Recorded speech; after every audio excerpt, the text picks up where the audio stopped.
Hello everyone. আজি এই ভিডিঅ'টোত DHS ৰ প্ৰিভিয়াছ ইয়াৰ কোৱেশ্চন অলপ ডিসকাস কৰিম ম্যাথমেটিক্স পাৰ্টছৰ তাৰ পৰা তোমালোকৰ যিখিনি আহিছিল সেইখিনি মই স্টেপ বাই স্টেপ তোমালোকক ইয়াত বুজাই যাম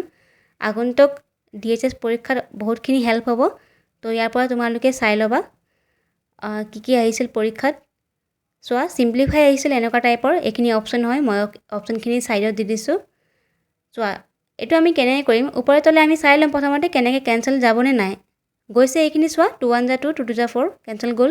আৰু চাই লও 9 5 9 7 2 না যায় 5 3 না যায় তো এতিয়া আমি কি কৰিম ওপৰে ওপৰে যিখিনি নাম্বাৰ আছে মাল্টিপ্লাই কৰিম আৰু তলে তলে যিখিনি আছে মাল্টিপ্লাই কৰিম ওপৰৰ কিখিনি আছে -7 আৰু 5 -2 দিব পাহৰি না যাব দেই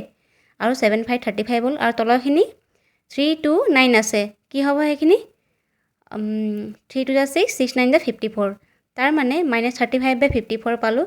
তো ইয়াৰ শুদ্ধ উত্তৰটো C হ'ব দেখিলা তো এইখিনি তোমালোকে অলপ আইডিয়া পাই গৈছে কেনেকুৱা ধৰণৰ কোৱেশ্চন আহিছিল এতিয়া সোৱা next to what should be added to twice of -7/3 to get 3/7 মই অসমীয়াটো লিখি দিছো কোৱেশ্চনটো সোৱা -7/3 দুগুণৰ লগত কি যোগ দিলে 3/7 পোৱা যায় অপচনখিনি এনেকৈ সাইডত লিখি দিছো এইটো আমি প্ৰথমতে ইকুৱেশ্যন টাইপ এটা বনাই লওঁ সোৱা -7/3 দুগুণ তাৰ মানে কি হ'ল দুগুণ বুলি ক'লে সদায় এই নাম্বাৰটোৰ লগত 2 মাল্টিপ্লাই কৰিবা হৈ গ'ল মাল্টিপ্লাই কৰিলো এতিয়া তাৰ লগত কি যোগ কৰিলে বুলি কৈছে কি যোগ দিলে কি ঠাইত আমি কোৱেশ্চন মাৰ্ক বুলি দিব পাৰিম হয় কিন্তু মই কোৱেশ্চন মাৰ্ক নিদো ইয়াত মই x লিখি দিছো তোমালোকে যি ধৰিব পাৰিবা x y p q যি ধৰা তাৰ পিছত কি পোৱা যায় বুলি কৈছে 3/7 হেতু পোৱা যায় বুলি ক'লে হেতু ইকুৱেল টু পাছত লিখিবা সদায় এতিয়া সোৱা ইয়াত আমি এটো সলভ কৰি লম প্ৰথমতে দুগুণ বুলি কৈছিলে যে এটো আমি সিম্পল কৰি লও মাল্টিপ্লাই কৰি কিনে -7 2 কি হ'ল -14 ডিভাইড বাই 3 বাকি +x ইকুৱেল টু 3/7 যেনেকৈ আছে তেনেকৈ লিখি দিছো তাৰ পিছত এতিয়া কি কৰিম সোৱা এতিয়া x খিনি আমি লেফট সাইডত লিখিম আৰু নাম্বাৰখিনি আমি ৰাইট সাইডত লৈ যাম ৰাইট সাইডত যেটো আছে হেতু প্ৰথমতে লিখি লওঁ তাৰ পিছত লেফটৰ ৰাইটত লৈ যাম হেতু সাইনটো সোৱা নিগেটিভ আছে হেতু পজিটিভ কৰি দিলো তাৰছত x ৰ ভ্যালুটো আমি এনেকৈ সলভ কৰিম এটো সোৱা এতিয়া ফ্ৰেকশনটো সলভ কৰিব নাজানা মই ইয়াত দিখলিয়াকৈ বুজাই দিছো চাই লোৱা তলৰখিনি নাম্বাৰখিনি আমি এলসিএম উলিয়াম যদি না যায় কোনো এটা মাল্টিপল টেবলত তেতিয়া আমি কি কৰিম মাল্টিপ্লাই কৰি দিম এই দুটা নাম্বাৰটো 21 পালো 21 পোৱাৰ পিছত সোৱা এতিয়া কি কৰিম এই তলৰ যি নাম্বাৰ আছে 7 এদি আমি 21 ক ডিভাইড কৰি চাম হল ডিভাইড কৰি চোৱাৰ পিছত যেটো পালো ওপৰত আৰু বাকিখিনি কৰিব নালাগে নকৰিলেও হয় তো 3 যিখিনি পালো হেতু লিখি কিনে আকৌ এটো 7 ৰ ওপৰত 3 আছে না হেতু লিখি দিলো মাল্টিপ্লাই দি কিনে এনেকৈ লিখা যায় তাৰছত প্লাস দিলো এতিয়া এটো কৰিম 14/3 তো তলত যেটো নাম্বাৰ আছে না হেতুৱে আমি সদায় চেক কৰিম এলসিএম টো কি পাইছিলো 21 তাত আমি কিহেৰে চেক কৰিছো তলৰ নাম্বাৰটো মানে 3 এদি চেক কৰিছো কি পালো 7 পালো 7 পাই কিনে ওপৰত মাল্টিপ্লাই 14 হেতু দি দিলো তো এইটো কেনেকৈ কৰা যায় মই এটো সোৱা তোমালোকক দেখাই দিলো এইটো তাৰছত এখিনি আমি মাল্টিপ্লাই কৰি কিনে 9 পালো আৰু 14 আৰু 7 মাল্টিপ্লাই কৰি কিনে 98 পালো তলত 21 টো লিখি দিম এনেকৈ তাৰ পিছত এইটো x টো লিখি দিও বাৰু চাওচোন এটো লিখি কিনে তাৰ পিছত এটো 9 + 98 107 পালো ডিভাইড বাই 21 এটো কেনসেল না যায় যে সেইকাৰণে এনেকৈ থৈ দিলো যদি যোৱা হয় কেনসেল কৰি দিলু হয় মই তাৰছত এটো আনসাৰটো চাওচোন কোনটো অপচনত মেল খায় এটো সোৱা এইটো যোগ কৰিলে আমি 3/7 পাওঁ তো কি যোগ কৰিলে 107/21 যোগ কৰিলে 3/7 পাওঁ এতিয়া next কোৱেশ্চনটো সোৱা the sum of 3 consecutive multiples of 11 is 363 what is the smallest number একেবাৰে ইজি চাই লোৱা অসমীয়াটো সোৱা কোৱেশ্চনটো 11 তিনিটা ক্ৰমিক যোগফল হল 363 ইয়াৰ আটাইতকৈ সৰু সংখ্যাটো কি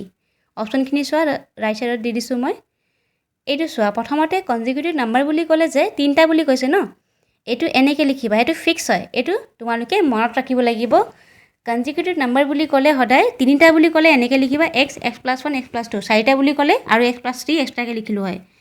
সোৱা এতিয়া কি কৈছে মাল্টিপল 11 মাল্টিপল অফ 11 বুলি ক'লে যে এনেকৈ কন্ডিশন দি দিছে তো এতিয়া আমি এটো ইয়াৰ লগত গুটেকিন লগত 11 মাল্টিপ্লাই কৰি যাম কাৰণ কোৱেশ্চনত হেতুৱে কৈছে তো x ৰ লগত 11 মাল্টিপ্লাই দি দিলু এতিয়া x + 1 লগত 11 মাল্টিপ্লাই দি দিম তাৰপিছত x + 2 লগতো দি দিম সবৰে লগত যেহেতু মাল্টিপ্লাই হৈ আছে 11 কোৱেশ্চনত কৈ দিছে হৈ গ'ল প্ৰথমতে কনজিকিউটিভ নাম্বাৰ কি আছে x + 1 x + 2 11 মাল্টিপ্লাই হৈ যোৱাৰ পিছত এইখিনি হ'ল তাৰপিছত এই গোটেইখিনিৰ সাম কি কৈছে মানে প্লাস যোগ কৰাৰ পিছত 363 পাওঁ বুলি কৈছে তো যোগ কৰি দিলো যোগ কৰি কিনে কি পাওঁ 363 কোৱেশ্চনত যেনেকৈ কৈছে মই তেনেকৈ লিখিছো হৈ গ'ল ইকুৱেশ্যন বনি গ'ল আমাৰ সমীকৰণ হৈ গ'ল এইখিনি এতিয়া আমি ব্ৰেকেটখিনি ভাঙি দিওঁ প্ৰথমতে ব্ৰেকেটখিনি ভাঙি দিওঁ তাৰপিছত হে যোগ কৰিম পিছত গৈ তো 11x পালো 11 * 1 11 পালো চোৱা ইয়াত x নাই সেইকাৰণে x লিখা নাই দে পিছৰ 11 টো এতিয়া এইটো 11 * x 11x হ'ল 11 * 2 22 হ'ল ইকুৱেল টু 363 কি কৰিলো ইয়াত আমি ব্ৰেকেট ভাঙিলো মানে মাল্টিপ্লাই কৰিলো এতিয়া 11 যিখিনি x আছে x খিনি আমি প্লাস কৰি দিওঁ 11x কেটা আছে চোৱাচোন তিনটা আছে তাৰ মানে 33x হ'ব 33x লিখিলো এতিয়া নাম্বাৰখিনি কি আছে 11 আৰু 22 সেইখিনি প্লাস কৰিলে কি হ'ব সেইখিনিও 33 এ পাম হয়নে ইকুৱেল টু 363 এতিয়া 33x x টো সদায় আমি লেফট সাইডত থব লাগিব থলো 33x লেফট সাইডত থৈ দিলো আৰু বাকি নাম্বাৰখিনি ৰাইট সাইডত লৈ যাও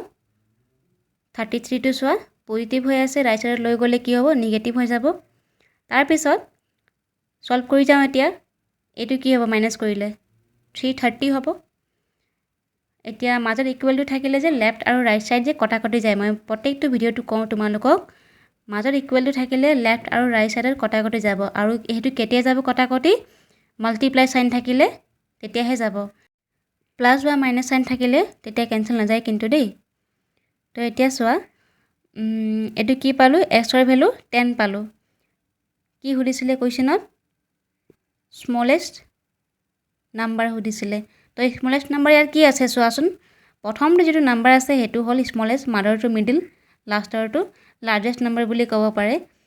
কোৱেশ্চনত তো এতিয়া ইয়াত কিন্তু কি কৈছে smallest number find the smallest number তাৰ মানে স্মলেষ্ট নাম্বাৰটো 11x হয় তো 11 লগত মই কি কৰিম 10 টো মাল্টিপ্লাই কৰি দিম কি পালো 110 পালো মানে 110 অপশনটো কোনটো হ'ব কাৰেক্ট বি ইজ কাৰেক্ট এতিয়া চোৱা যদি what is the middle number বুলি কোৱা হয়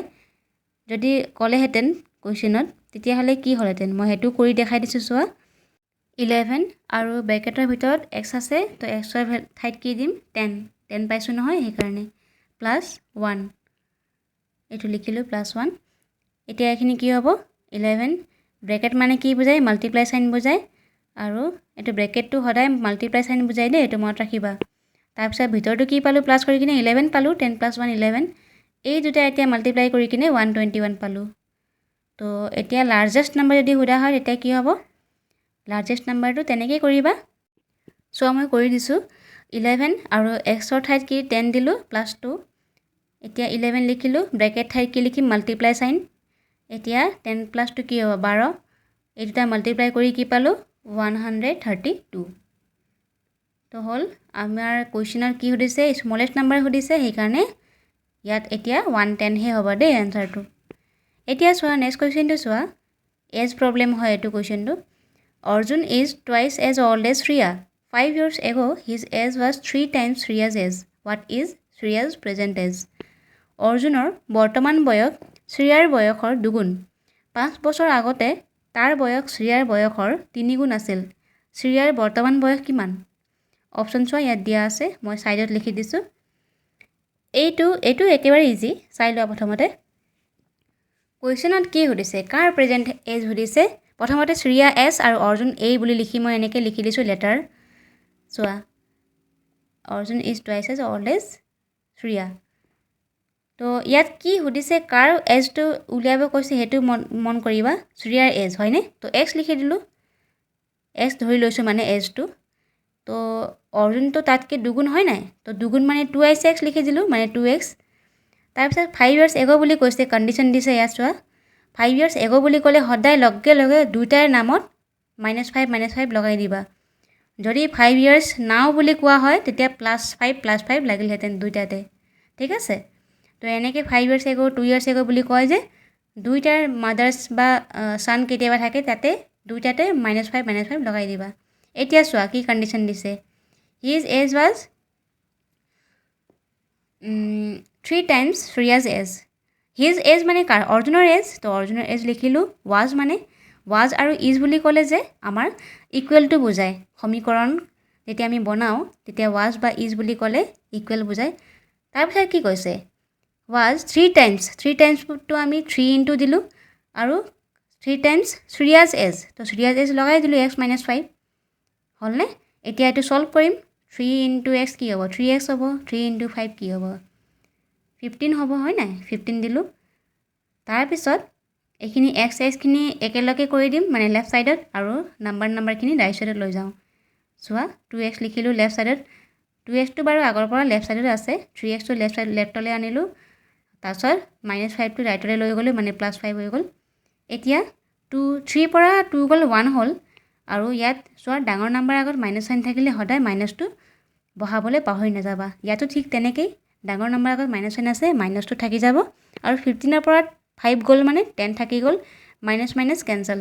x = 10 থাকিল তো Shriya's age present age সুধিছে তো Shriya's present age equal to কি ধৰিছিলো আমি Shriya's present age x ধৰিছিলো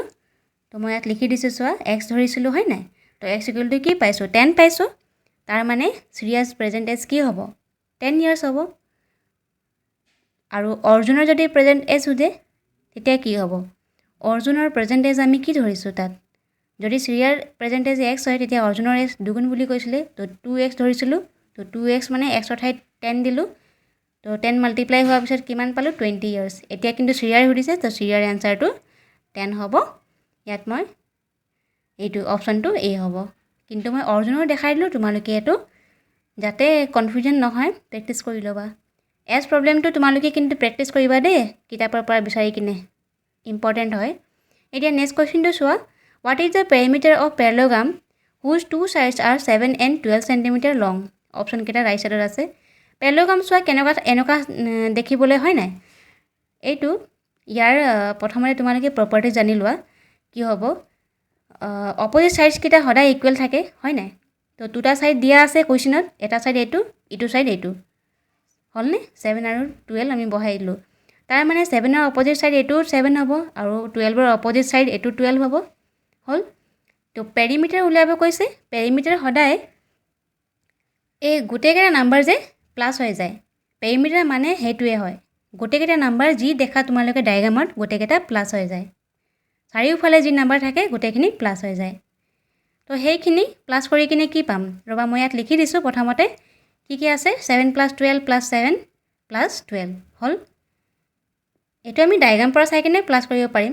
12 12 24 হল 7 7 14 হল তোমালোকে ইয়াৰ পৰা ওপৰ লাইনৰ পৰা প্লাস কৰিব পাৰিলা হয় মই ডায়াগ্ৰাম পৰা প্লাস কৰিছো উজু হৈছে আৰু এতিয়া 24 + 14 কিমান হ'ব 38 এতিয়া হলে অপচনটো বি কাৰেক্ট হ'ব হল আজি এইটো ভিডিওটো মই তোমালোকক পাঁচটা কৰি দেখালো আৰু পাঁচটা ইটো নেক্সট ভিডিওটো তোমালোকে পাই যাবা ঠিক আছে থ্যাংক ইউ